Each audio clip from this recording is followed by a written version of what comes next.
Welcome back students. मैं हूं विवेक तापड़िया और यह है आपका channel physics in life and life. बच्चों, लास्ट वीडियो जो है वो किसी बच्चे का फोन आ गया था तो इंटरप्ट हुआ मैं बीच में। काफी लंबा हो गया था, 30 मिनट पहुंच गया था, इसलिए मैंने उसको वहीं ब्रेक किया। तो अब नेक्स्ट वीडियो यानी अगला पार्ट, पार्ट 5 हम बना रहे हैं। इसका एमसीक्यू जो हम डिस्कस कर रहे हैं सभी बोर्ड के लिए वैलिड है। तो पार्ट 5 में हम डिस्कस करेंगे इस पेपर से क्वेश्चन नंबर 43 ऑनवर्ड्स। सो देखते हैं क्वेश्चन नंबर 43 हमको क्या कहता है। Let's see. स्क्वायर है जिसकी side L metre X Y plane में है। ऐसे मैं बना सकता हूँ एक्स वाई प्लेन, इसमें एक स्क्वायर है, डायग्राम अप्रोच, जिसकी साइड एल मीटर है, जहां पर मैग्नेटिक फील्ड इस एक्सप्रेशन से दिया जाता है। This is the expression. तो हम देख रहे हैं एक्स कंपोनेंट भी, वाई भी, जेड कंपोनेंट भी है। बी जीरो कोई कांस्टेंट हो सकता है। Magnitude of flux passing through the square, कितना फ्लक्स यहां से पास होगा, तो हमें फ्लक्स का फॉर्मूला आना चाहिए। आपको मैग्नेटिक फ्लक्स का आता है, अच्छी बात है। नहीं आता तो इलेक्ट्रिक फ्लक्स का आना चाहिए। अगर इलेक्ट्रिक फ्लक्स का आता है तो अच्छी बात है, बुरी बात कुछ भी नहीं है। ठीक है, सारी अच्छी बातें हैं। Phi equal to B dot A, और शायद हमारा काम हो गया। कैसे? स्क्वायर का एरिया में क्या लिखूंगा, इसको स्क्वायर के एरिया को, जो कि परपेंडिकुलर आउटसाइड ऐसा मान सकता हूं मैं। तो मैं एरिया को वेक्टर फॉर्म में अगर लिखता हूं बच्चों, तो मैं लिखूंगा L square,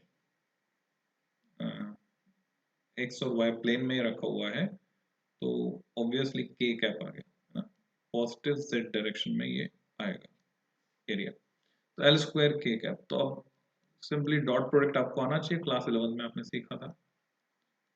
B zero direct भी लिख सकते हैं कई बच्चे, 3i plus 2j plus 4k dot L square के कैप। तो आपको पता है खाली ये बचने वाला है, के वाली टर्म। तो 4 है, एल स्क्वायर है और बी जीरो है। 4 है, एल स्क्वायर और बी जीरो है। ये तो यूनिट है ना, पिछली बार हम यूनिट में कंफ्यूज हो गए। Weber. So this is the correct answer. Next question 44. Input power at 20,000 volt is to be stepped down to 220 volt. तो ये है प्राइमरी का वोल्टेज, ये है सेकेंडरी का वोल्टेज। कौन करेगा? Transformer. Winding 4400 turns in the primary, this is NP. What should be the number of turns in secondary? आपसे पूछा है एनएस कितना होगा। चाहे तो हम बोर्ड पर चलें, चाहे तो ये कर लें, यही कर लेते हैं। तो formula N S upon N P, जैसा चाहिए वैसा format, equal to V S upon V P. Straightforward formula based questions. मतलब एक ही फॉर्मूला लग रहा है, एक फॉर्मूले से ये क्वेश्चन हमारा सॉल्व हो रहा है। So how much is an S? Value put करता हूँ बच्चों, we S upon V P 220 upon 22,000। Practical data है ना, 22 किलो वोल्ट, और ये एन बी मल्टीप्लाई हो गया 4400। जो कट गया उसको काट दो, जो बच गया उसको बचा लो। 20 20 220 220, ये आंसर आ गया हमारे पास 44। Next question, A R questions पे आ गए हम लोग। so let's do AR questions. Galvanometer to ammeter conversion takes place by connecting a low value resistance in parallel with it. आपसे पूछा जाता है उसका नाम क्या है, तो इसको हम बोलते हैं शंट। जनरली लो वैल्यू होता है, पर अगर ये हाई वैल्यू हो तो क्या इसको हम शंट नहीं कहेंगे? जवाब में तभी शंट कहेंगे, जो भी पैरेलल में लगाया जाएगा उसको शंट कहलाएंगे, उसको शंट कहेंगे। The low value resistance increases the effective resistance and protects the galvanometer. तो ये बात कुछ हजम नहीं हुई। This is okay, assertion is correct, assertion is true. Reason मुझे हजम नहीं हुआ।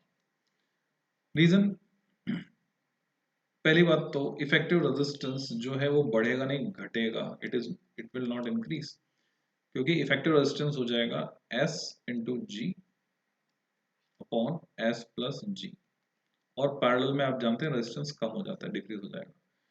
तो जब रेजिस्टेंस कम हो गया तो प्रोटेक्ट कैसे हुआ? प्रोटेक्ट नहीं हुआ, वो तो और खतरे में पड़ गया, लार्ज करंट फ्लो होगी इसमें से।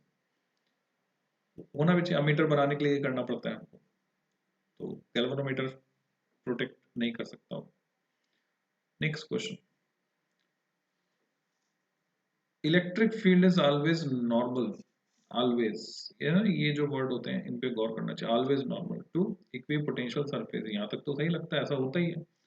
And along the direction of decreasing order of potential, हाँ इलेक्ट्रिक फील्ड हमेशा higher potential to lower potential होता है, आपको पता है, पॉजिटिव टू नेगेटिव, तो दोनों बातें सही हैं। Okay, assertion is okay. Negative gradient of electric potential is electric field, electric field होता है minus dV by d R, ये रिलेशन आपको पता है, नहीं पता है तो रिवाइज कर लीजिए। तो ये बात भी सही है।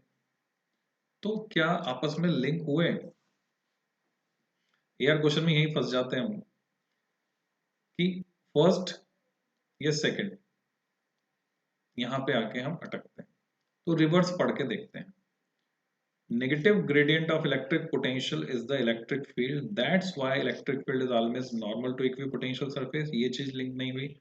That's why electric field is along the direction of decreasing order of potential. ये चीज लिंक हो गई, ये चीज भी लिंक हो गई, इक्विपोटेंशियल सरफेस भी लिंक हो गई। कैसे? ऐसे समझिए, इलेक्ट्रिक फील्ड अगर जीरो है, क्योंकि टेंजेंशियल कंपोनेंट जीरो है, क्योंकि नॉर्मल है पूरे टाइम, तभी ये पॉसिबल होगा, पोटेंशियल वहां कांस्टेंट होगा, इनडायरेक्टली लिंक हो रहा है। So correct option is first. फिर भी मैं देखना चाहूंगा एक बार इसका सॉल्यूशन। 46 किस थीम के साथ बनाया है, जिसने भी बनाया है? ओके, क्वाइट ओके, हमने सही सोचा था, अपने आपको शाबाशी दो और आगे बढ़ो। Next question, sensitivity of a moving coil galvanometer is increased, उसको बढ़ाया हमने, कैसे? Using soft iron cylinder as a core inside the coil. क्या सेंसिटिविटी बढ़ेगी इससे? सेंसिटिविटी होती क्या है? अगर करंट सेंसिटिविटी की बात करें, that is deflection shown for unit current flow theta upon I, तो मैं इसको क्या लिखूं? N A B upon C, and number of turns area of cross section B magnetic field C, torsional constant of the spring. By using soft iron cylinder as a core inside the coil, इससे B effective हो जा रहा है related to coil, तो B strong हो रहा है, तो हम कह सकते हैं ओके, बढ़ जाएगी। Soft iron has a high magnetic permeability and cannot be easily magnetized or demagnetized. Assertion is okay. यहाँ थोड़ा सा हमें खटक रहा है ये, हालांकि वैसे जो डिलीटेड पोर्शन है उससे आ गया, परमेबिलिटी के बाद जो ये सॉफ्ट आयरन की बात कर रहे हैं, फिर भी अब ये जानकारी तो आपको लेके चलनी पड़ेगी, इसको आउट ऑफ सिलेबस नहीं कह सकते हम। सॉफ्ट आयरन के साथ ऐसा है कि it can be easily magnetized and demagnetized, और यहाँ लिखा है कैन नॉट, एक्चुअली ये रॉन्ग आ गया। Soft iron can be easily magnetized and demagnetized also, so reason is wrong. I will go with third. Check कर लेते हैं किस स्कीम के साथ। ओके, सही है ये। Next, if N electron is not deflected, electron अगर डिफ्लेक्ट नहीं हो रहा है, कहां पर? when moving through a certain region of space, then the only possibility is that no magnetic field is present in that region। अगर हम magnetic field की बात कर रहे हैं तो क्या खाली ये पॉसिबिलिटी है, या इलेक्ट्रॉन पैरेलल जाएगा मैग्नेटिक फील्ड के तब भी तो डिफ्लेक्ट नहीं होगा? मैग्नेटिक फील्ड कुछ नहीं कहता अगर उसके पैरेलल जाओ, तो ये ओनली पॉसिबिलिटी हजम नहीं हो रहा। पॉसिबिलिटी तो बनती पैरेलल जा रहा हूं, मूविंग थ्रू, ये बोला no magnetic field present, magnetic field present हो सकता है, पैरेलल जाएगा तो कुछ भी अफेक्ट नहीं होगा। Force on an electron is directly proportional to strength of the magnetic field. ठीक है, ये हम जानते हैं।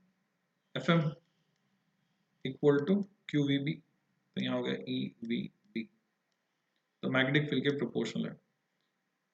ये सही है, ओनली पॉसिबिलिटी यहां पर गड़बड़ है मामला।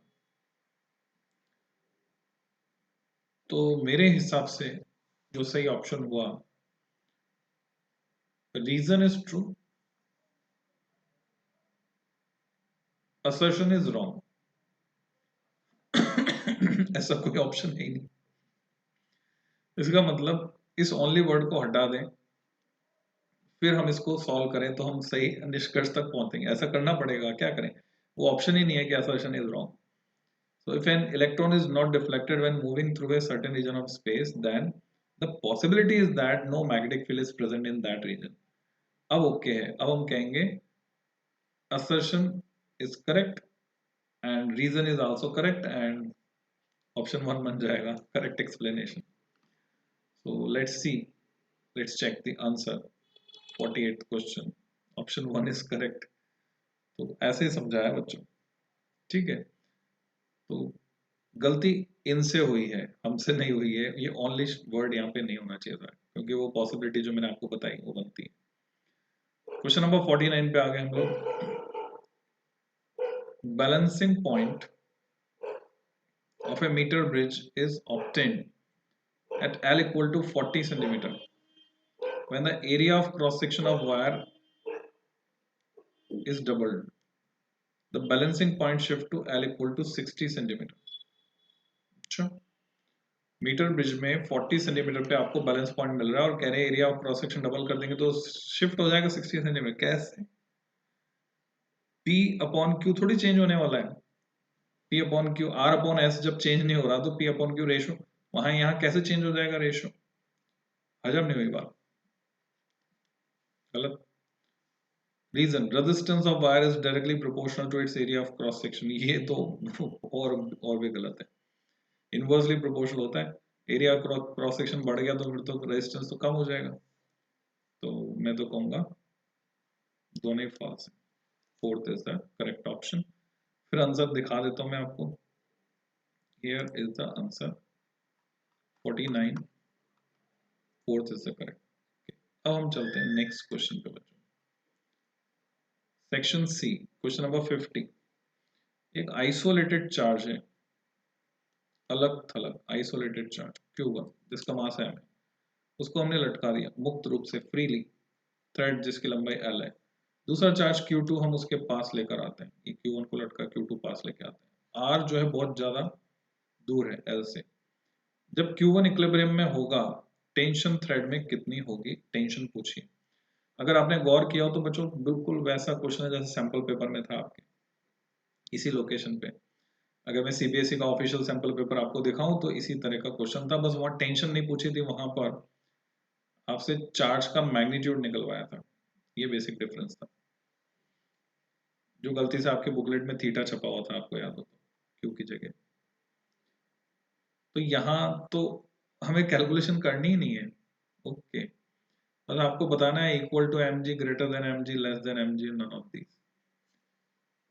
फिर से फोन आ रहा है तो मुझे लग रहा है फिर मैं वीडियो ब्रेक करता हूँ, क्योंकि बच्चों को रोका नहीं जा सकता और ये कितनी देर का हो चुका है, 13 मिनट हो चुका है। नेक्स्ट वीडियो में कंप्लीट करते हैं बच्चों, okay. Till than happy learning.